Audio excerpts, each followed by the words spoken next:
Welcome to this episode of Reactions. I have to admit, this is the first time that I've done this. My team has created a number of reels for me to look at and see what my take is. So from healing, spiritual development, entity information that other people have posted in the market, other influencers, and to see what my thoughts are. So anyway, let's have a look at the first one. Exciting.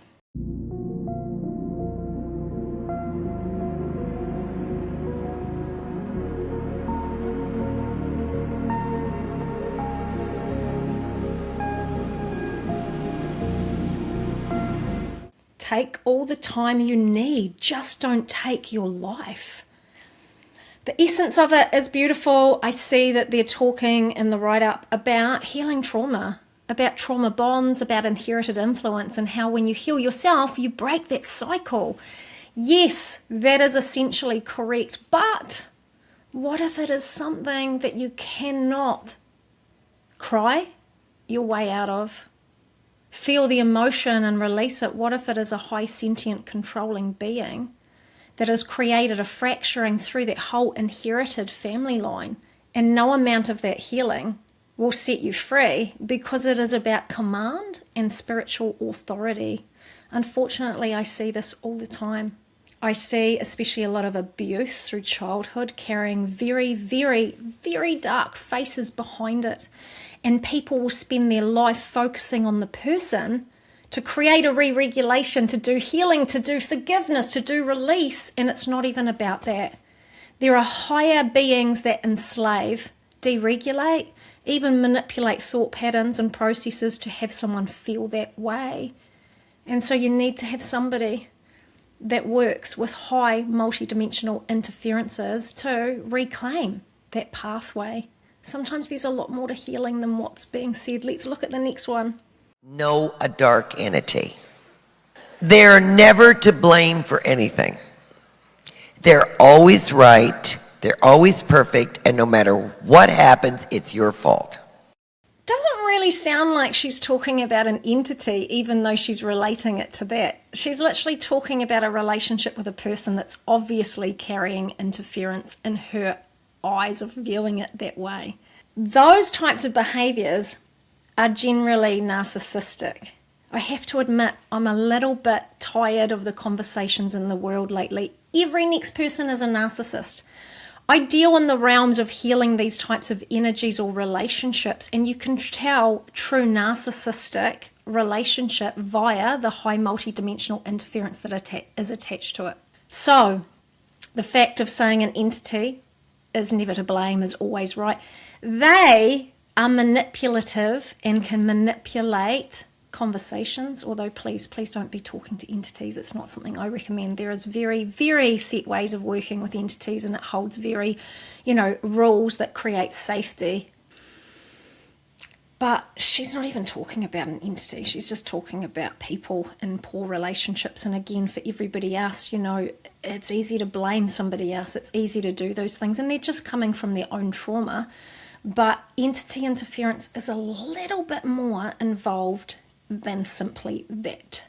Let me tell you how to know a dark entity.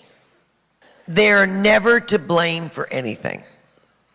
They're always right. They're always perfect, and no matter what happens, it's your fault. Okay, I'll have to admit, a little bit strange, because she's actually talking about a person in this. She's talking about people as if they're blaming, that they're perfect, they're always right. Entities don't function in that way. So she'd be talking about narcissistic relationships. Believe me, I work with a lot of narcissistic abuse relationships. I have to admit, I'm getting a little bit tired of the world talking about everybody as if they're a narcissist. The true way to tell a narcissistic relationship, it is what is attached to it. It has very, very high multidimensional interference connected to it.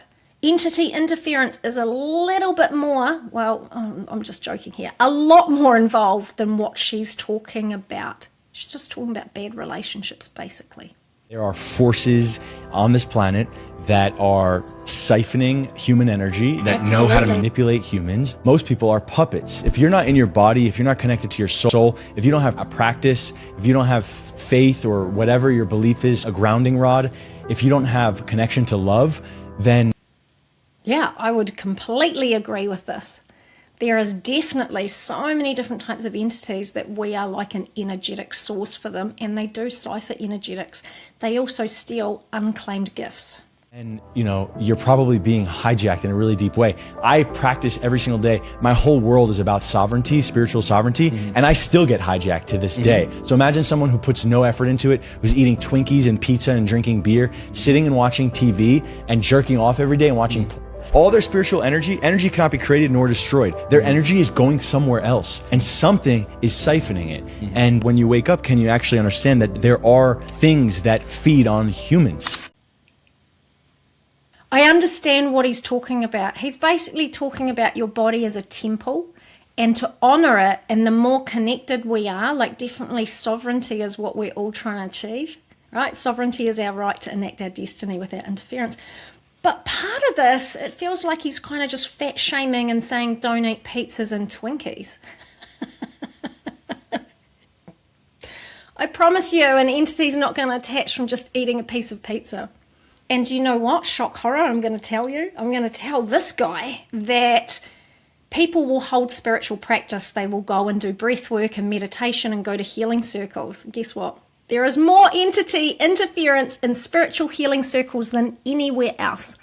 Besides possibly, you know, like alcoholism or drug taking. Let's say that's in its own category. But there really is. And why would that be? Because when people go and do these healing practices, they are releasing trauma, and with it, they release their entity attachments. And if a practitioner, a healer that is facilitating that group, does not work directly with entity interference, everybody's at risk. They simply free float and reattach to another person with a likeness.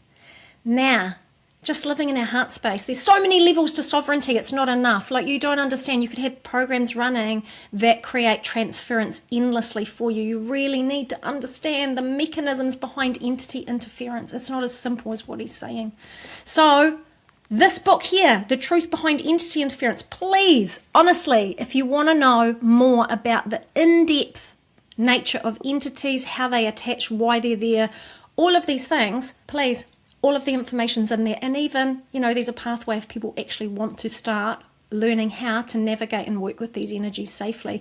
But I promise you, I'm not going to tell you can't eat pizza. I promise it's not in the book. Yeah, like spirituality is not love and light. Spirituality is Iron Maiden, bro. It is not for the weak ones. It is for the most brave souls out there to have the courage to go down that road. Spirituality is how you learn to embrace both darkness and light. And it is not in light. I don't think we've got to embrace the darkness. We've got to step out of the darkness. And I meet so many people that have endlessly tried to heal themselves for 10, 20, 30 years. Pretty much even sometimes their whole life. And they have been courageous. And they have been brave.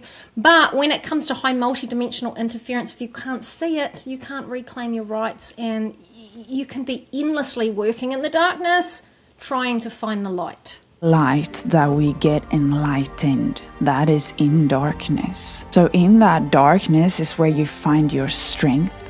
It is where you find your resilience, your courage, and it's also where you build your whole character. So never be afraid of going into the dark, because the strongest version of you is not born in the light. The strongest person of you is born in darkness. I like what she's saying, but it is very dramatic. That is true. Spiritual development and growth comes from releasing these parts that are our untruths. They're our trauma imprints, they're our fractures, they're these kind of places that we need to shine a light on to create transformation. And I did love how she said, it's not all love and light. Again, anybody that thinks this is missing half the equation, and it's really dangerous. What you cannot see creates huge restriction. In fact, if you have a healer that says it's all love and light, they won't even be able to see these high intrusions in your field. And It will cap healing. Right, what's the next one?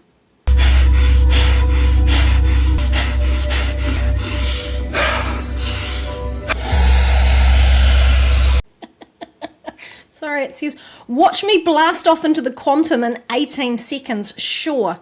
He is creating that stress response. He is creating that DMT release that creates an activation for the pineal gland. Okay, sure.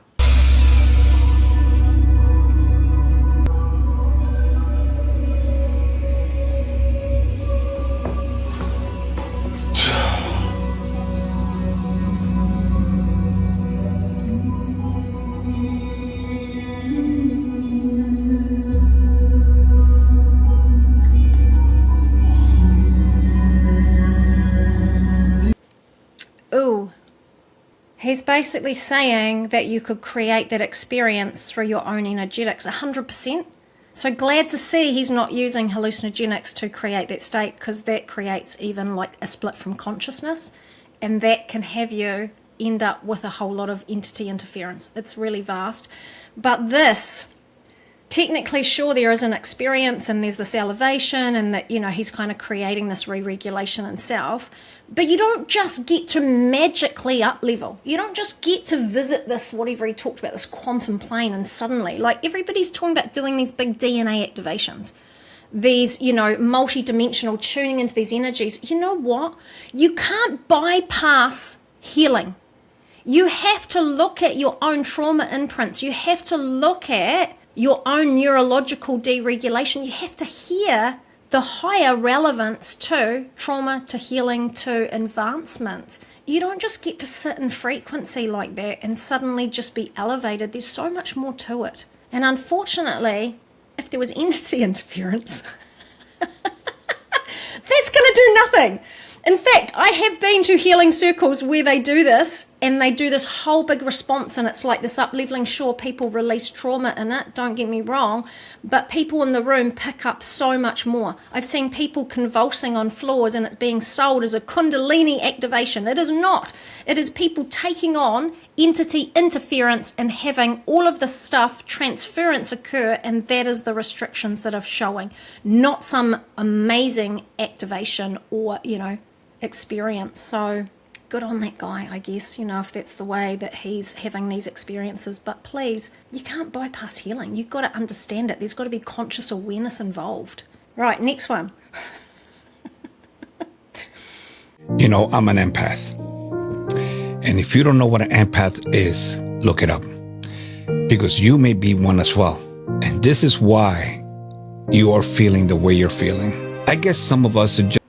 Sometimes it can be healing in people even understanding their energetics and how that they are an empath and over-engaged. So some of us are just meant to experience life deeply. And as an empath, we don't look at the sunsets. We feel them. We get emotional about the small things. When others cry, we cry too. We feel everything, even the lies. Energy is our first language, and we crave deep emotional relationships that feed our souls. So yeah, beautiful. I feel it in my core. Real talk. Although I do want to say, people will often wear being an empath as a badge of honor, and essentially it can create a lot of engagement with entity interference because people hold this openness in their connection and they over engage, and they might just think that they're feeling things, right? So clairsentient, they're feeling things intently, but they're not just feeling emotions or trauma imprints, or they can be over engaging, and they can often run energetic programs and engagement that says, hey, I'll take your stuff for you. They often have programs around, a lot of healers are, you know, empathic in nature because, again, they over-engage or tune in. But they can then take on other things with it. So it's not just emotion. It's not just feeling energy. In it, there can be a whole world of things that people don't see. And if your framework, if you do not work with entity interference, if you do not understand it, you can't even see half the things that are there. And that's the problem. You're actually taking on more that you realise. And over time, an empath will become bogged down, will become burnt out, and they will just accumulate more and more. So honestly, don't idolize restriction. Yes, somebody can be an empath, but it can be created from childhood programming. Again, I talk about a lot of it in my book and why that is and how you create it. And it's energetic programs that you've basically engaged over time with over and over, and you've created this almost sequencing effect in your energy.